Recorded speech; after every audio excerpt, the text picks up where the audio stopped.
All right, a couple M17 setup tips.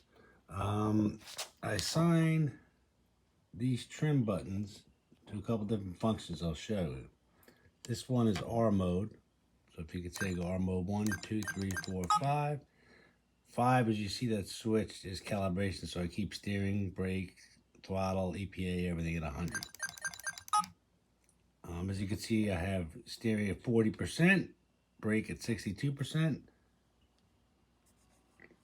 This forward button I have that's my steering dual rate. I have it set in 30 steps.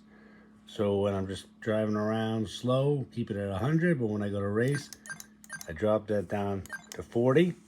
I keep my brake at 62, and then 55, I believe, in the ESC. That's for R1. It's really depend on the speed control. Let me go out of here. Oops. This is my custom list. You can mess with the throttle EPA. So you have the forward ramp at 96, the point at 20, the dual rate at 40%. That's where I can change with the button down here. Now what I like to do too is keep throttle curve type curve.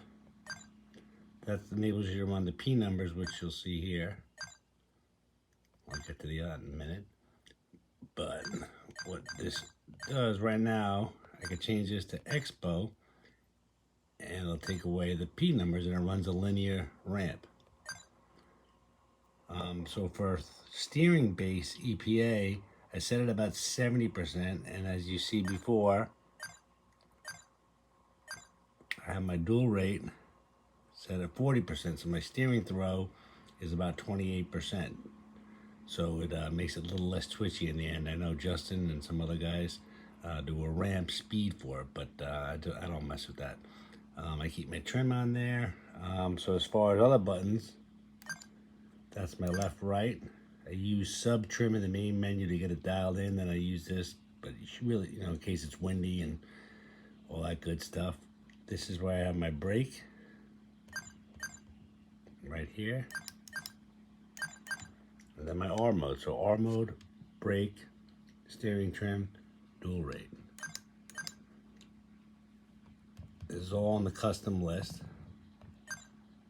When you go to settings, and here's how you set up a custom list. Go to system, custom list. When you want them to do these things, you hit key assign to change and assign these. But as far as settings,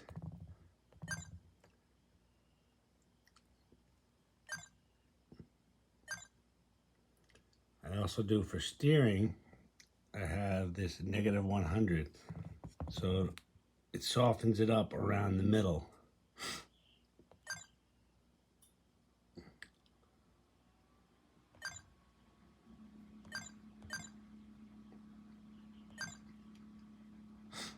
And there's my sub trim, as you can see, under base. I have my endpoints at 70%. That's going to, of course, vary. It depends on how straight you put the servo on. But sub trim, this is where I do my initial dialing in to get the car straight, and then I leave that there. So, but I like having this one screen. Press there, you have everything on it. Now, if you're at -96 and you go to -95, and -95 it blows the tires off, what you could do is stay at 96, take this endpoint up a little bit, and play with it a little more. That speeds up the ramp. Meaning, so instead of -96 being 1.2 seconds, it'll be, 1.18 or whatever the hell it is. If we go up 1, 2, 3, 4. So anyhow, that's a little chip tip.